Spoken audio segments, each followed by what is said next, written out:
오늘 본문은 이렇게 시작됩니다. 시편 94편 8절입니다. 백성 중의 어리석은 자들아 너희는 생각하라. 무지한 자들아 너희가 언제나 지혜로울까?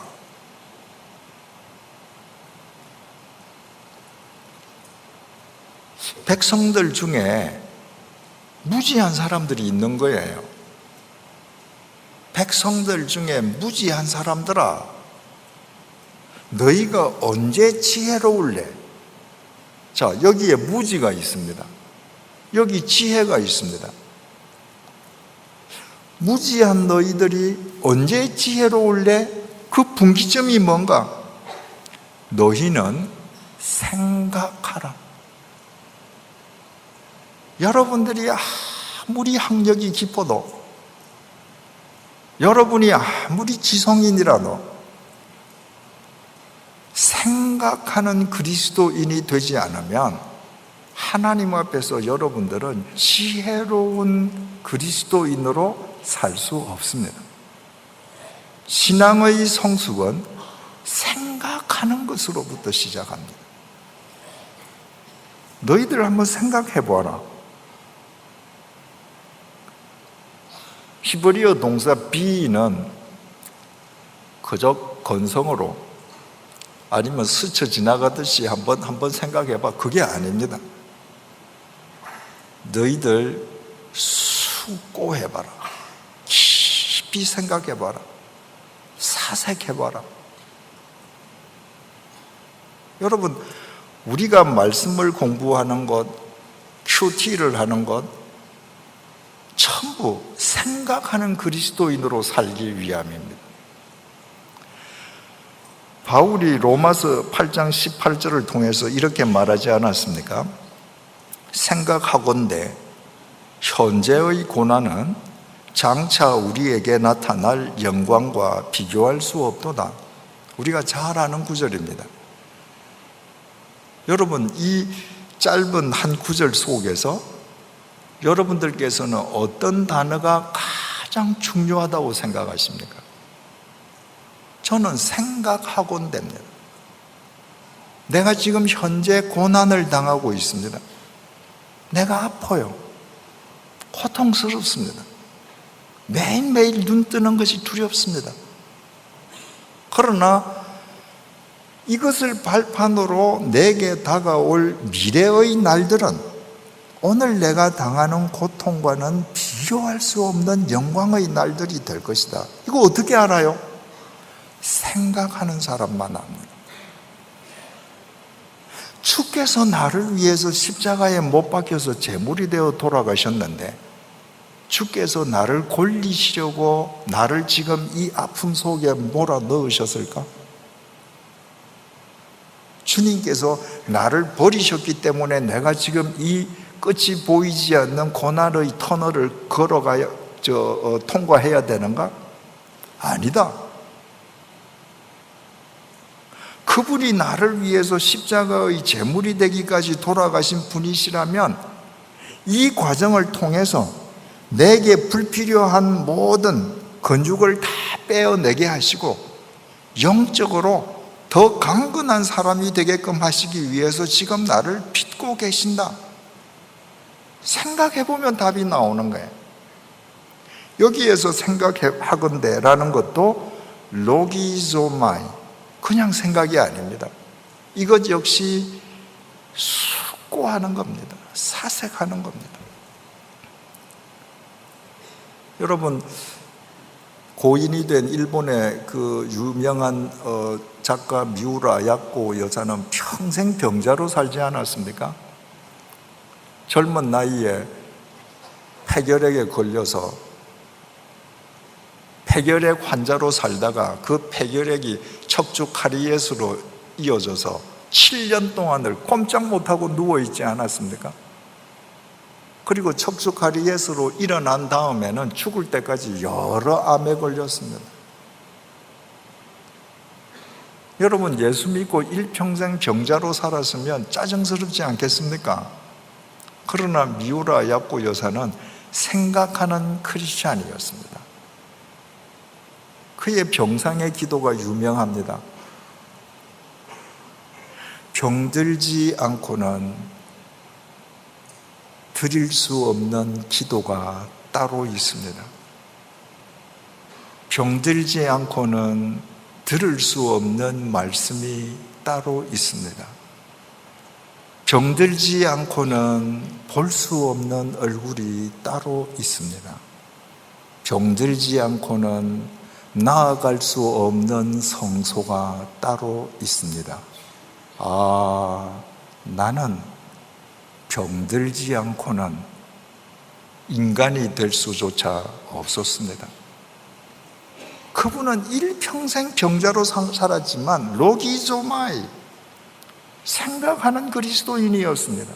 생각하건대 내 육체는 지금 이렇게 병 속에서 고통스러워하지만 이 병을 통해서 주님께서 주실 미래의 영광은 좋게 비교하지 않으리라.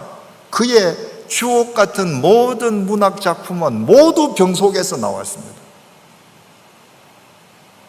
미우라 아야쿠 여사가 건강한 여인이었으면 그냥 건강한 일본 여성으로 살다 생을 끝내었을 것입니다. 마태복음 6장 28절 30절을 통해서 주님께서 이렇게 말씀하십니다. 또 너희가 어찌 의복을 위하여 염려하느냐? 들의 백합화가 어떻게 자라는가 생각하여 보라. 카타만다노. 이거는 숫고보다 하나가 더 들어갑니다. 심사숙고해봐라. 얘들아, 저 들판에 지금 백합화, 들풀이 어떻게 자라는지 심사숙고 한번 해보아라. 수고도 아니하고 길쌈도 아니하느니라. 그러나 내가 너희에게 말하노니 솔로몬의 모든 영광으로도 입은 것이 이 꽃 하나만 같지 못하였느니라. 오늘 있다가 내일 아궁이에 던져지는 들풀도 하나님께서 이렇게 입히시거든 하물며 너희일까 보냐 믿음이 작은 자들아. 여러분, 우리가 같이 교회에 다니고 교회에 앉아 있는다고 절대로 믿음이 다 같은 믿음이 아닙니다. 주님 보시기에 큰 믿음이 있고 좁쌀만큼 작은 믿음이 있습니다. 그 분기점이 뭔가? 생각하는 것입니다. 생각하지 아니하면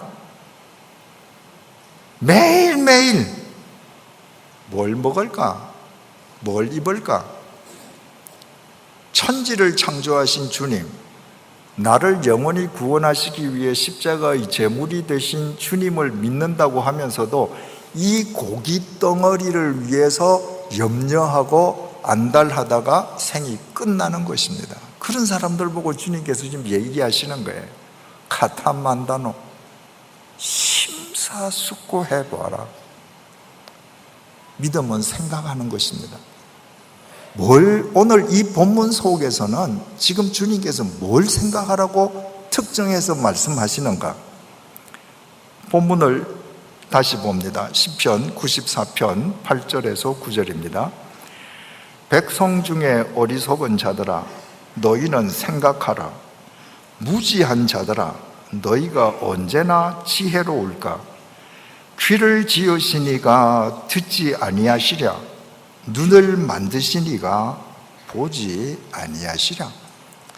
우리가 신앙생활을 하면서 큐티하면서 말씀 공부하면서 경건 훈련하면서 많은 것을 생각하고 숙고하고 사색해야 되지만 오늘 주님께서 본문을 통해서 우리에게 너희들 심사숙고해봐라 라고 던져주신 명제는 너희들 한번 생각해봐. 너희 눈을 지어주신 내가, 너희들에게 눈을 지어준 내가 너희들 못 보겠니? 너희들에게 귀를 만들어준 내가 너희들 못 듣겠니? 생각해보라는 겁니다. 자, 아까 예술가 얘기를 했습니다. 예술가들이 만드는 신상은 정말 기가 막힙니다. 살아 있습니다. 그런데 그들이 염원을 담아서 신상을 만들었는데 신상은 보지 못하고 듣지 못하는 돌조각, 나무조각, 쇠붙이에 불과합니다. 왜? 예술가는 독창력과 창작력만 지녔을 뿐 창조력이 없었습니다. 태초에 하나님께서 인간을 창조하실 때에는 모든 것이 혼돈하고 공허합니다. 아무것도 없습니다. 예술가처럼 하나님께서 모델로 삼을 대상이 없었습니다. 옛날 그리스의 예술가들이 여신상을 만든다고 하면 그 시대에 정말 아름다운 여인을 지금 앉혀놓고 그 여인을 모델 삼아 여신상을 만드는 거거든요. 우람한 근육의 남신상을 만든다면 당대에 우람한 근육을 가진 전사, 남자를 한 명 세워놓고 보고 지금 신상을 조각하는 겁니다. 근데 하나님께서 인간을 창조하실 때에는 모델이 없었습니다. 지금 하나님은 무에서 유를 만드셔야 해요. 그래서 아무것도 창조하시지 않고 하나님께서는 당신의 형상대로 인간을 빚으셨습니다. 진흙으로 인간을 빚으시고 눈을 만들어 주십니다. 너희들 이 눈으로 나를 보거라. 나도 네 눈속을 들여다볼게. 우리 서로 이 눈으로 소통하고 사랑하자. 귀를 붙여주십니다. 내 음성에 귀 기울이며 살아라. 입을 붙여주십니다. 이 입으로 나에게 말하거라. 내가 언제나 들어주마.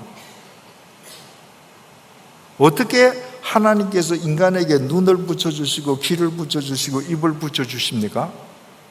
하나님께서 보실 수 있는 분이시기 때문입니다. 하나님께서 들으실 수 있기 때문입니다. 하나님께서 말씀하실 수 있기 때문에 여기까지는 예술가가 신상을 만드는 것과 똑같습니다. 그 다음이 다릅니다. 하나님께서 인간을 그렇게 다 빚으시고 그 인간의 코에 생기를 후 불어넣어 주셨습니다. 그 순간에 흙이었던 인간이 진짜 보는 겁니다. 진짜 듣는 거예요. 진짜 말하는 겁니다. 이게 어떻게 가능해졌습니까? 하나님의 능력은 창작력과 독창력이 아니라 창조력이기 때문입니다. 그래서 진흙을 빚어서 당신을 보게 하시고 말하게 하시고 걷게 하시고 움직이게 하신 것입니다. 그래서 우리는 지금 이렇게 봅니다. 듣습니다. 우리는 흔히 우리가 보는 것을 절대시합니다. 내가 봤단 말이야. 내가 그 사람 그렇게 말하는 거 들었단 말이야. 하나님께서 우리를 보고 듣게 해주셨기 때문에 우리는 우리가 보고 듣는 것을 절대시합니다. 그런데 우리가 세상의 모든 것 다 볼 수 있습니까? 불가능합니다. 멀리 있는 거 못 보죠? 눈앞에 붙어 있는 거 못 보죠? 내 등 뒤 못 보죠?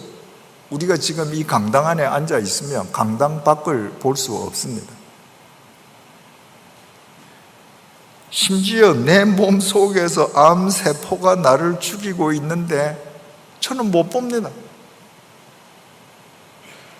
태양처럼 밝은 것도 못 보고 캄캄한 어둠도 못 봅니다. 커도 못 보고 세균처럼 작아도 못 보고 우리가 보는 것이 절대적인 것 같지만 실은 보지 못하는 게 더 많습니다. 듣는 것도 마찬가지예요. 우리는 내가 들었단 말이야. 내가 들은 것을 절대시합니다. 그러나 전문가의 말에 의하면 인간의 귀는 인간의 청력이 포착할 수 있는 파장 이내의 소리만 듣는다고 합니다. 그러니까 그 파장을 넘어서는 소리는, 예를 들어서 내 옆에서 대포가 터지는 큰 소리가 나도 우리는 아무 소리가 안 들리는 거하고 똑같은 겁니다. 그 파장 이하의 소리를 못 듣는 것도 두말할 필요가 없죠. 하나님께서 당신의 창조의 능력으로 우리를 보게 하시고 듣게 하셨지만 우리는 육체를 지니고 살아가는 한은 시간과 공간의 지배를 받습니다. 그래서 우리가 보는 데는 한계가 있고 듣는 데도 한계가 있습니다. 그러나 하나님은 영이십니다. 하나님은 그 어떤 것도 장애받지 아니하십니다. 그러므로 내가 어디에 있어도, 어제도 말씀드린 것처럼 하나님께서는 우리 한 사람 한 사람을 개별적으로 보고 계시고 듣고 계십니다. 이것을 아는 사람만 바른 섬김의 사람으로 살아갈 수 있습니다. 내가 어디에 있든지 아무도 보지 않는 곳에 있어도 나를 보게 하신 그분이 지금 나를 보고 계신다. 그분의 눈을 의식하는 사람만 그분을 위해서 봉사할 수 있습니다. 그러지 않고는 모든 인간의 섬김은 자기를 위한 섬김, 자기 과시를 위한 섬김으로 끝나버립니다. 하나님께서 우리에게 눈을 주시고 우리에게 눈을 주셨기 때문에 보고 계시고 듣고 계시는 그 신뢰, 정말 아무도 보지 않게 이름도 없이 빛도 없이 섬기는 자를 하나님께서 어떻게 보고 어떻게 그를 높이시는지, 그 신뢰를 우리가 성경 안드레를 통해서 한번 함께 생각해 보고자 합니다. 먼저 요한복음 1장 35절에서 42절을 한번 내용을 같이 보겠습니다. 35절입니다. 요한복음 1장 35절입니다. 또 이튿날 요한이 자기 제자 중 두 사람과 함께 섰다가, 여기에서 요한은 예수님의 제자 요한이 아니라 요단강에서 세례를 베풀던 세례자 요한을 의미합니다. 어느 날 세례자 요한이 자기 제자 2명하고 지금 서 있다, 이 말입니다. 36절입니다. 예수께서 거니심을 보고 말하되 보라, 하나님의 어린 양이로다. 세례자 요한이 두 제자하고 서 있는데 마침 멀찍이 예수님께서 지나가시는 모습이 보였습니다. 그래서 세례 요한이 두 제자에게 얘들아, 저분이 하나님의 어린 양이시다 라고 말했습니다. 하나님의 어린 양이라는 표현은 메시아를 가리키는 유태인식 표현이었습니다. 저분이 바로 메시아, 우리를 구원하러 이 땅에 오신 그리스도시다, 지금 이 말이에요. 37절입니다.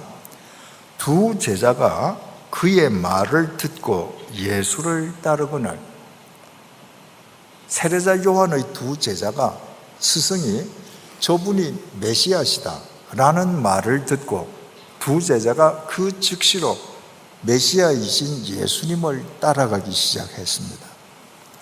38절입니다.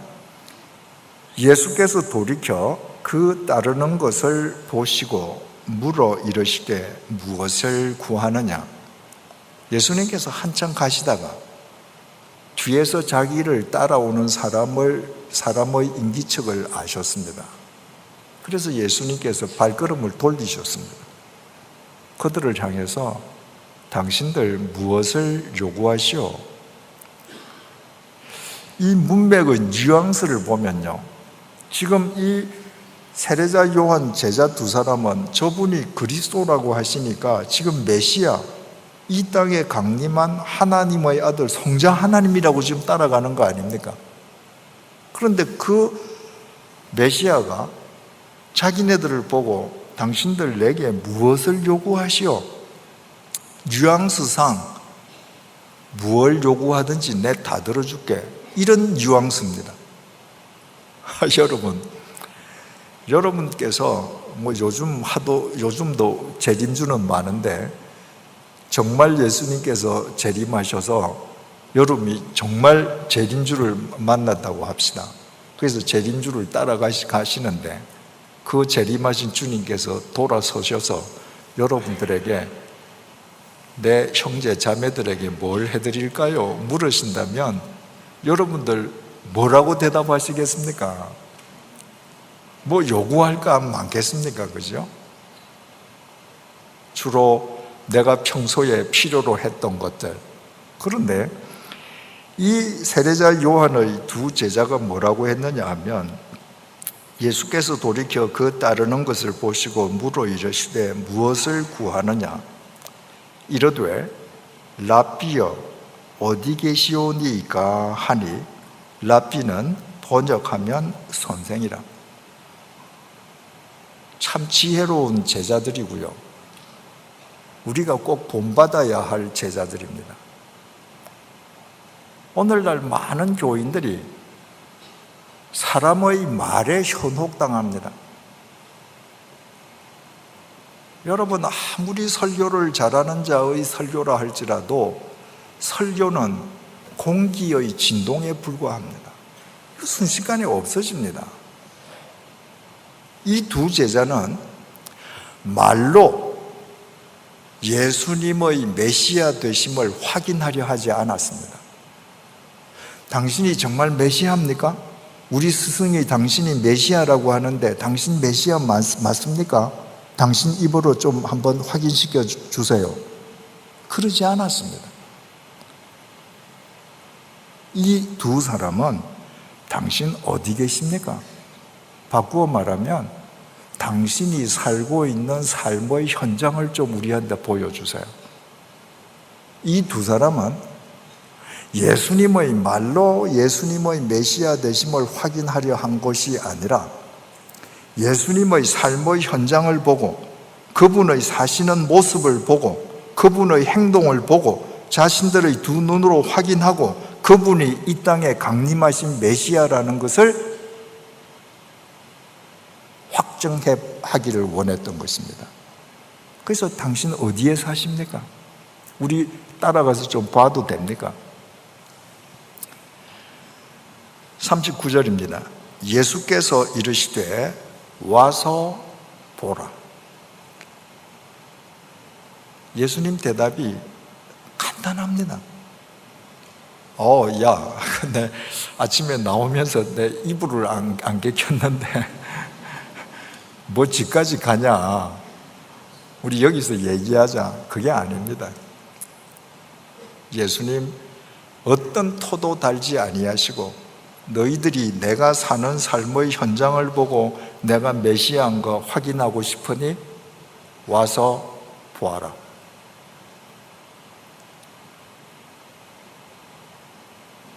여러분, 한때 교회 성장론이 한국 교회를 휩쓸고 있을 때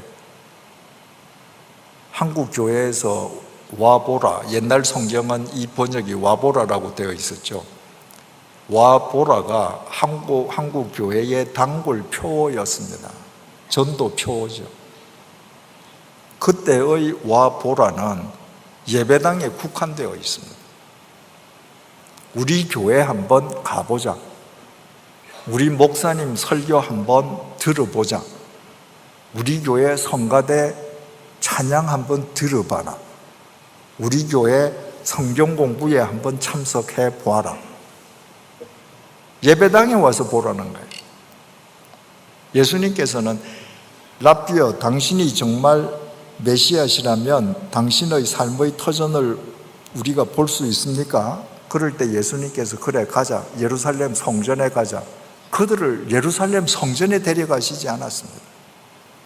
와봐라. 내가 어떻게 사는지 내 삶의 현장을 봐라.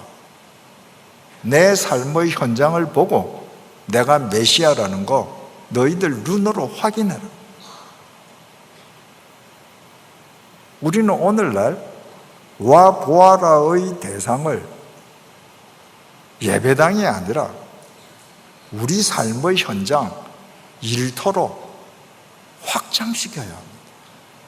당신이 목사입니까? 당신이 장로입니까? 당신이 권사입니까? 당신이 집사입니까? 당신 예수 믿는 그리스도인입니까? 내가 당신 진짜 목사라는 거 어떻게 알아요? 당신이 진짜 장로라는 거 어떻게 알아요? 우리는 답해 줄 수 있어야 합니다. 와봐라. 우리 집에 와봐라. 내가 우리 가족들하고 어떤 인생관과 가치관으로 살아가는지 우리 집에 와서 보아라. 내가 우리 자식들을 어떤 교육관으로 교육시키는지, 우리 자식들로 하여금 이 세상에 대해서 어떻게 공적 책임을 지면서 살게 하는지 우리 집에 와봐라. 네가 내가 장로인 거 알고 싶으니 내 사무실에 와봐라. 내가 얼마나 정직하게 일해서 돈을 벌고 번 돈을 내가 어떻게 쓰고 있는지 네 눈으로 와서 봐라. 그리고 내가 장로인지 아닌지 네가 확인해라. 여러분, 우리가 예수님처럼 내 삶의 터전으로, 내 사무실로, 내 일터로 사람들을 와 보라라고 말하고 그들이 와서 보고 우리를 따라서 살게 할 수 있지 않는 한 교회가 아무리 많아도 교회로 인해 세상은 새로워지지 않습니다. 그리스도인의 집은, 그리스도인의 일터는 투명한 유리가 끼워져 있는 진열장이어야 합니다. 누구든지 들여다볼 수 있어야 합니다. 와봐라. 예수님께서 와봐라. 주저없이 말씀하셨습니다. 39절 다시 읽습니다. 예수께서 이르시되 와서 보라. 그러므로 그들이 가서 계신 데를 보고 그날 함께 고하니 때가 10시쯤 되었더라. 아침에 이들이 예수님의 삶의 현장에 갔습니다. 그리고 10시, 지금 시간으로 오후 4시까지 예수님께서 어떻게 사시는지, 그 삶의 현장에서 예수님께 질문했을 때 예수님께서 어떻게 답변하시는지 세세하게 자기들의 눈으로 다 확인했습니다.